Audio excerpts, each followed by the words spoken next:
But I also realized that in writing emotional anatomy, I also understood that, especially in the section of stress,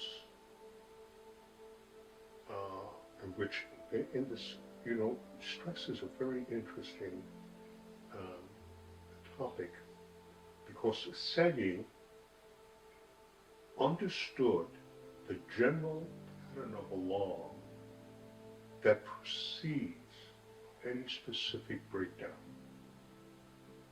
Otherwise, that everybody had the prodromal symptoms of an inflammatory response.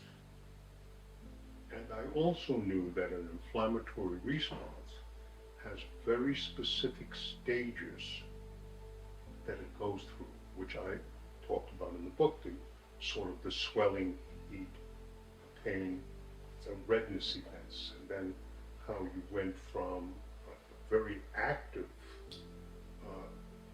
biological response to a more porous response, laying down the fibrin or other small connective tissue organizations, and then you had the scab formation, and then you had new cellular formation in repairing the wound.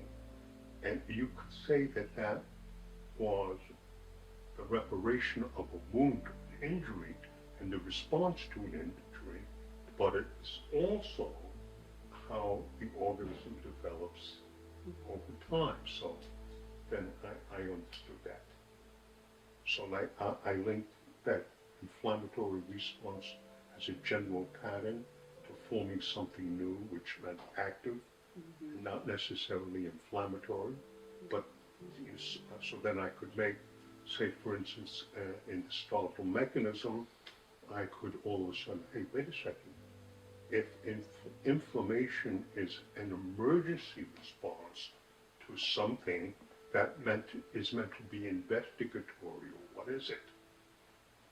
So then you could see that the investigation as a response to a challenge is the first stage before you get an emergency fight-flight response.